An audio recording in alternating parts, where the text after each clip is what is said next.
Yesterday on the 401, there was another accident involving a tractor-trailer. The back axle fell off the trailer and fortunately no one was injured. But this has sparked interest once again into the question of truck safety.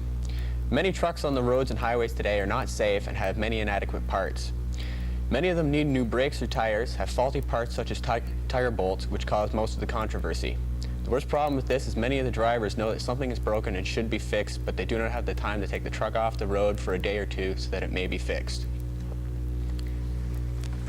For my ad lib, I'd like to discuss moving down to Toronto here and discovering that many of the people don't know how to drive down here.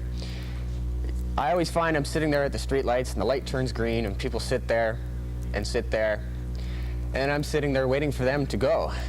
And they cut you off while you're sitting there and you almost run them over. Bus drivers don't know how to drive. They cut you off and they pull in front of you all the time. I guess the same as cutting you off. And I'm getting at a loss for words. And I'm being told to roll here, but I cannot think of anything to say. Oh, I got 15 seconds left. Keep going. So I can't think of anything to say for 10 seconds, but forget it.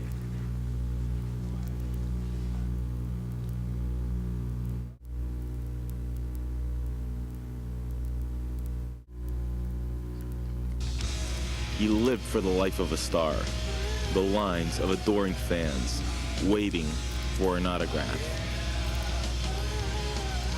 Crowds of people waited to see him. He thought that fame would protect him from drugs. He was wrong, dead wrong. Remember, no one is safe from drugs.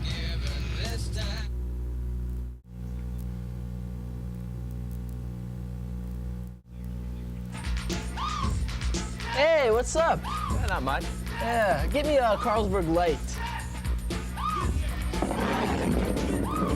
Cool music. Who's your DJ?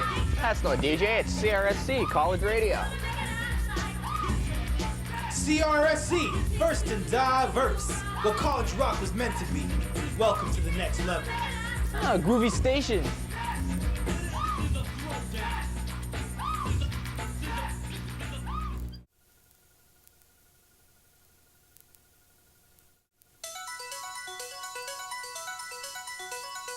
Welcome to another episode of Incredible Interviews with your host, May Moore. Thank you and good evening. Tonight we shall be continuing our 5-part series, Threats to Society. In tonight's episode, we shall be interviewing a man who is ranked with the likes of Charles Manson and Lizzie Borden. A man who is said to have no feeling, no soul, no compassion, and lacks total respect for his fellow human being.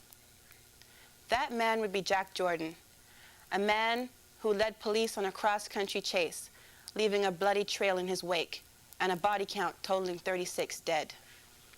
Recently, our own William Farren interviewed Jack Jordan, and we must warn you, some viewers may be offended by what they may hear.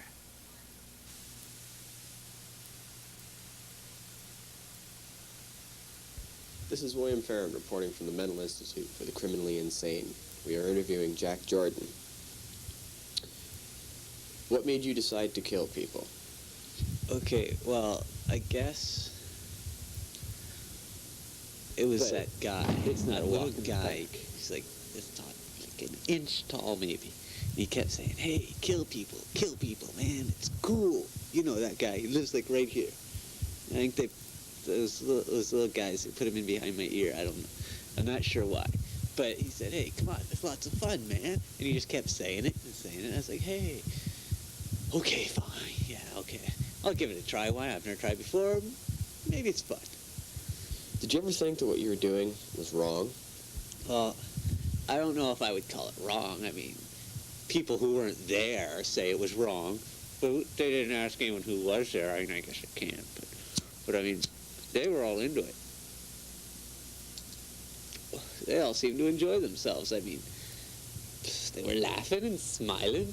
I mean, it didn't look like it, but I could tell on the inside they were like all rosy, glow, warm about the whole ordeal, because it was a lot of fun. Neil and Sheila Smith, the 18th and 19th people, were a couple that you killed. They had a daughter. Did you ever consider that any of these people might have a family?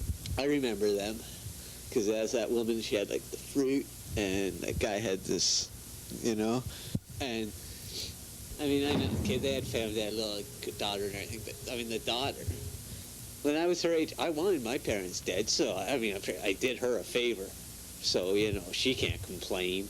And they, I don't know, they had nothing better to do. They're sitting there watching their TV all, you know, and I figured, hey, and I think they liked it. I think if they were around, they would be thanking me going, hey man, life is better now. This is William Farren reporting for Incredible Interviews. Now back to the desk.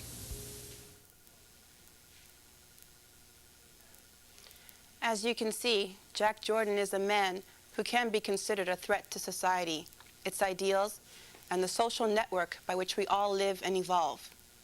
Join us tomorrow evening when we will conclude our 5-part series, Threats to Society, with an AIDS profile, past, present, and future. In the following weeks to come, we will be looking at serial rapist and killer Paul Bernardo and Ted Bundy. Thank you and good night.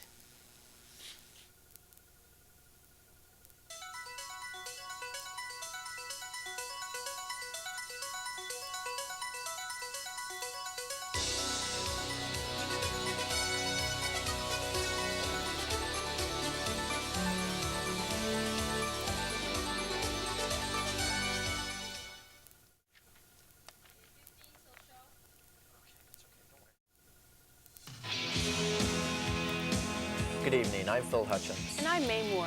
Welcome to today's edition of Preview 96. Today's movie focus will be action-adventure films, specifically this summer's much-anticipated release, The Runaway. The film stars Phil Santo as the innocent victim who is charged for killing both his parents. He later escapes and asks for the aid of computer whiz and past lover Linda, played by Christina Arbajal. She decides to help him, and they both set themselves on a search for the real murderer. Due to Phil Santo's string of hits, this movie is expected to be a huge success. 9 months and $12.5 million were put into the making of this movie, which was written, produced by Phil Santo himself. The Preview 96 staff has put together this sneak preview just for you.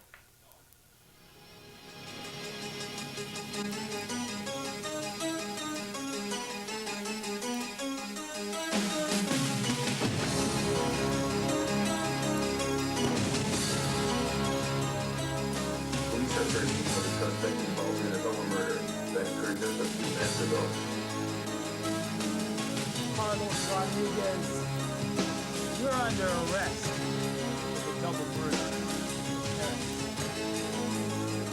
Court hereby finds defendant Carlos Rodriguez guilty on both counts of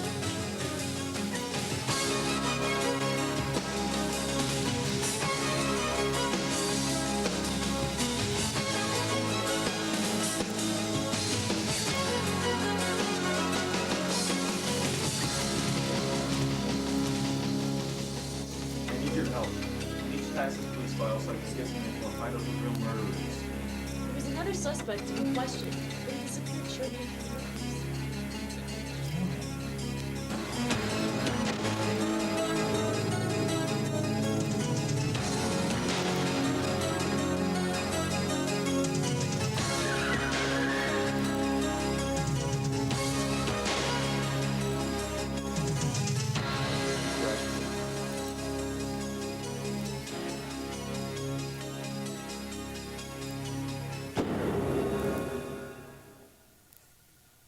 That was The Runaway, starring Phil Santo and Christina Carbajal. I really enjoyed this film. It was action-packed from beginning to end and constantly left me at the edge of my seat. All the characters were portrayed beautifully. I give this film 5 stars. I disagree. I think this movie was just a ripoff of The Fugitive. I saw no originality and think the characters could have been better. I was somewhat entertained but don't feel it was worth the $8 that I spent. I give this movie 1 star and recommend waiting for it to come out on video. How can you say there was no originality? I mean, with the plot twists and endless surprises, you never knew what this film was leading to. Add to that the celebrity cast and surprise ending, you've got an extraordinary film. Yeah, but I feel the focus was placed more on the celebrities than the film itself. With such overpaid actors as Bill Self and Pedro Araujo, there just wasn't enough money left over to create some visual effects that could have helped the dried out script. Well, I disagree. I think this movie will be a great success. That's all the time we have for Preview 96. I'm May Moore. And I'm Phil Hutchins. For all of us here at Preview 96, thanks for joining us. Good night. Good night.